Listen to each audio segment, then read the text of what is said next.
Alright, in this recording I'm going to show you a few things that you need to make sure and have set in your courses if you want to do group enrollment. So you'd have the students go down to the computer lab, you'd have them sign into the computers, then go to the Moodle site here, moodle.cambridge.k12.mn.us. Then you're going to provide them with a group enrollment key for whatever group you're going to put them in. Maybe you want to enroll them into a certain class. So here's an example. First thing I'm going to do is I'm going to go into a course that Bill Glazier has already started setting up. And so we have 8th grade global studies with Glazier. We're going to just go into that course. A couple things you want to make sure and do in your settings is the following.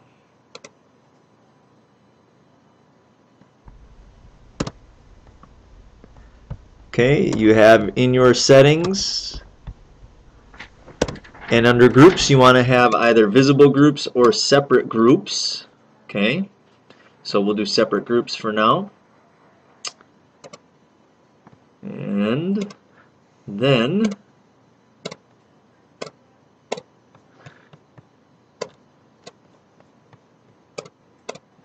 you can save changes on that.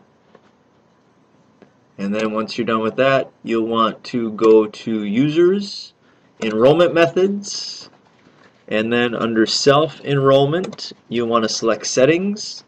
And if you just want them to get into the class, that would be the enrollment key. But if you want to use group enrollments, you would have to have a group enrollment key, and then you have to set this to yes.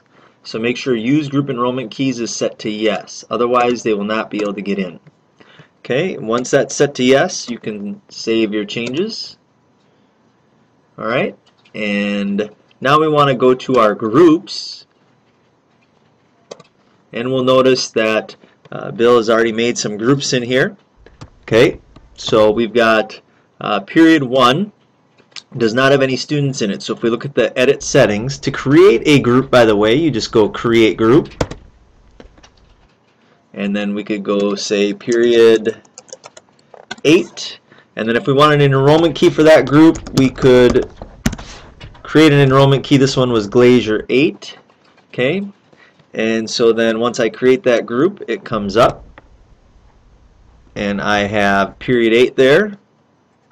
Okay, but I'm going to enroll in, and so let's say I'm a student and I want to enroll in that group. All right, so now what I'm going to do is I'm going to log out as admin. I'm going to log in as myself. Okay, so I'm logging in as myself, and I'm going to play the role of a student right now. So the student would log in, and they would use their first 5 digits of their last name, the first 3 digits of their first name, and then their numbers, 000001, whatever it may be. And then their password is the same password they would use to get on the computer systems at school, with a couple exceptions.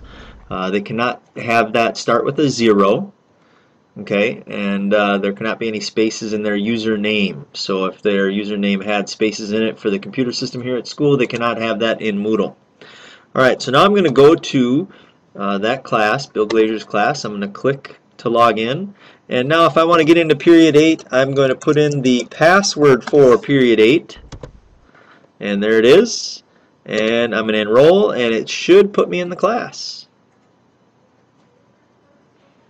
And then it puts me into that group, so that would be, I could separate my groups then for grading and things that matter. So I am now in that group, and so I'm a success. If I want to go in as the teacher and just monitor to make sure that students are getting into the groups that they need to,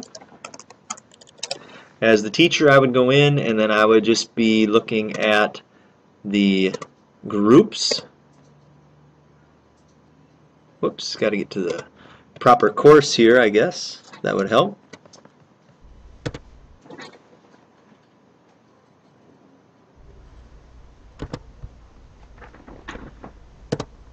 Okay, so as the teacher I go into the course, and now I can go to groups under administration and users and groups, and now I'll be able to see that I, as the student, was put into that group there. So that is how you create groups and set it up so students can enroll right into a group, and you don't have to separate them in on your own.